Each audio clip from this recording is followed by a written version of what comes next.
Um, we are going to start cash flow statement, which is the last topic in our class 12th accountancy syllabus.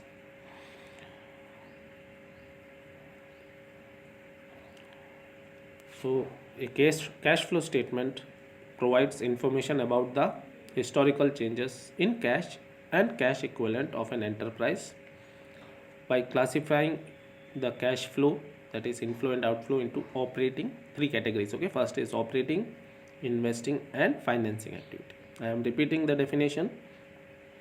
Cash flow statement provides information about the historical changes in the cash and cash equivalent of an enterprise by classifying the cash inflow and outflow into operating, investing and financing activity. The primary objective of cash flow statement is to provide information about the cash flow, that is inflow and outflow, into mainly three headings, that is operating, investing and financing activities. Okay.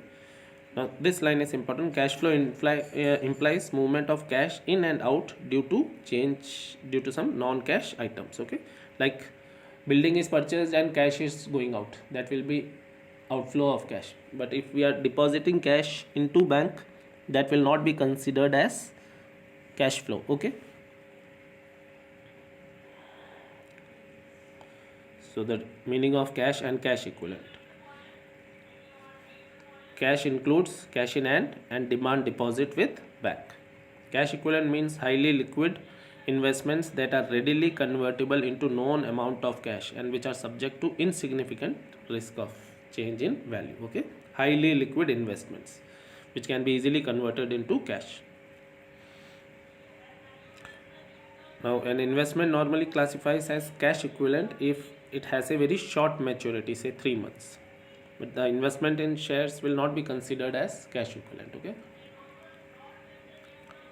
investment in shares are excluded from cash equivalents unless they are in substantial cash equivalents. Okay, for example, preference shares of a company acquired shortly before the specific redemption date, that means redemption is close, in that case it will be considered as cash equivalent, and we know that there is no failure of company and the amount will be repaid by company on maturity.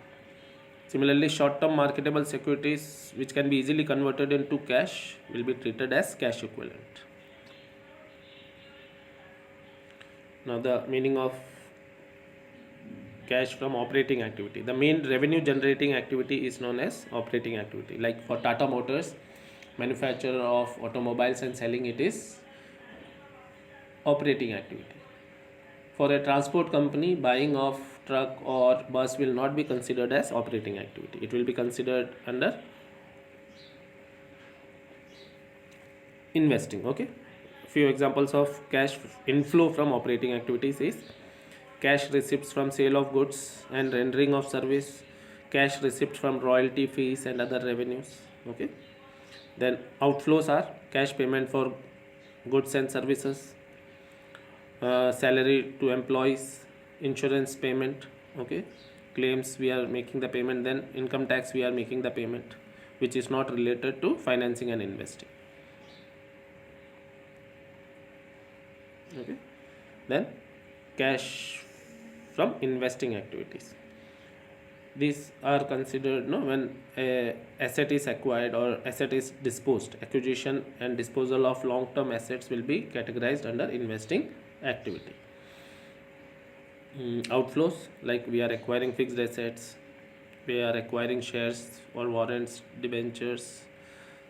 Okay, then we have given the loan to third party, that will be considered as outflow. In the same manner, inflow, when assets are sold, when the loans are coming, the loans which we had given is coming back uh, from the third parties, and the shares are sold which we had invested. Okay, shares and debentures, or they are redeemed. And the cash received from loans and advances, will interest received, okay, will also be considered as investing activities.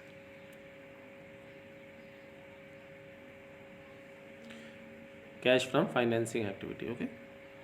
uh, Now the financing activity refers to long term funds of or capital, okay, like cash received from the issue of shares and debentures, repayment of loan taken.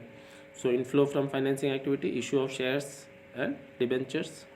Okay, issue of shares and debentures loan will be considered as inflow, whereas when dividend is paid, when the borrowed funds are repaid, it will be considered as, okay, dividend, interest paid, all will be considered as outflow.